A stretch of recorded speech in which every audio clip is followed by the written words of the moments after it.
मोदी को वरुण गांधी ने दे दी सीधी चुनौती, कर दिया बड़ा ऐलान।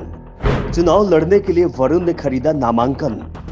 पीलीभीत से चुनाव लड़ने की तैयारी में वरुण गांधी। बीजेपी से वरुण का टिकट कटना माना जा रहा है तय। वरुण गांधी ने बीजेपी को मुश्किलों में डाल दिया है।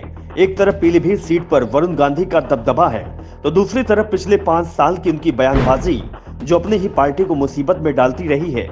बीजेपी के स्थानीय नेता वरुण गांधी को टिकट दिए जाने का विरोध कर रहे हैं, तो हाईकमान की चिंता है कि अगर वरुण को टिकट नहीं दिया जाए तो किसे उम्मीदवार बनाया जाए जो पीलीभीत सीट जीत सके, क्योंकि वरुण को टिकट नहीं मिलेगा तो फिर चुनाव में वरुण गांधी का ही सामना करना पड़ेगा। और वरुण ने यह बता दिया है कि वो पीलीभीत से चुनाव लड़ रहे हैं। वैसे ये चर्चा जरूर चल रही है कि बीजेपी इस बार वरुण गांधी को टिकट नहीं देगी। इन्हीं चर्चाओं के बीच पीलीभीत से एक बड़ी खबर निकलकर सामने आई है। खबर है कि वरुण गांधी के प्रतिनिधि ने पीलीभीत से सांसद के नामांकन का पर्चा खरीदा है। वरुण गांधी के प्रतिनिधि दिल्ली से आए थे। उन्होंने 4 सेट नॉमिनेशन पेपर खरीदे और दिल्ली चले गए। वरुण की तरफ से पीलीभीत सीट से नामांकन के सेट खरीदे जाने के बाद अभी चर्चा शुरू हो गई है कि अगर बीजेपी ने वरुण गांधी को टिकट नहीं दिया, जिसकी सबसे ज्यादा संभावना दिखाई दे रही है, तो वरुण गांधी निर्दलीय चुनाव लड़ेंगे।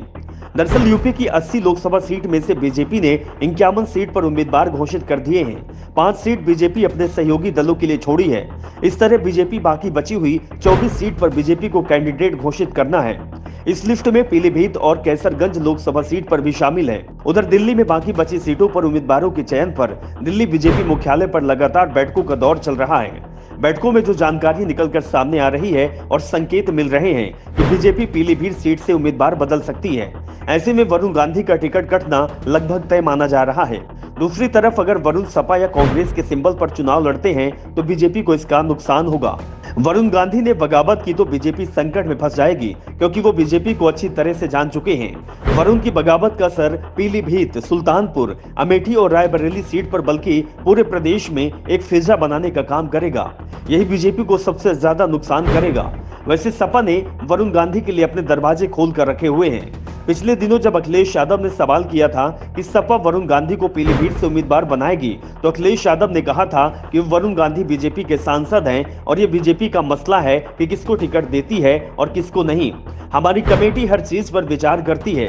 यानी साफ है कि वरुण गांधी के लिए समाजवादी पार्टी के दरवाजे खुले हुए हैं और पार्टी राजनीतिक हालात पर नजर आ रही है। ऐसे में बीजेपी हाईकमान की परेशानी भी बढ़ती दिखाई दे रही है। तो वहीं वरुण गांधी अगर सपा के सिंबल पर चुनाव लड़ते हैं, तब इंडिया गठबंधन को गांधी परिवार के गढ़ यानी कि अमेठी और रायबरेली सीट पर कांग्रेस को मजबूती मिलेगी। कांग्रेस के लिए अमेठी सीट पर जीत की उम्मीदें बढ़ जाएगी, तो रायबरेली उसके लिए और आसान हो जाएगी। वैसे वरुण गांधी के जो तेवर पिछले 15 साल में रहे हैं, उससे एक बात तो साफ है कि वो किसी भी दबाव में काम करने को तैयार नहीं होते। बीजेपी में आने के बाद से ही उन्होंने काफी आक्रामक तेवर दिखाए थे और इसी कारण वे पार्टी हाईकमान की नजरों में चढ़ गए थे। जब तक बीजेपी में अटल आडवाणी का युग रहा, वरुण गांधी तेजी से राजनीति की सीढ़ी चढ़ते गए। लेकिन 2014 में बीजेपी के अंदर मोदी युग आने के बाद हालात बदल गए और उनकी मुश्किलें बढ़ती चली गई। फिलहाल नजरें अब बीजेपी की तीसरी सूची पर है और इसके बाद ही साफ हो पाएगा कि वरुण गांधी बीजेपी में रहेंगे या बगावत करेंगे, क्योंकि पीलीभीत में पहले ही चरण में वोटिंग होना है।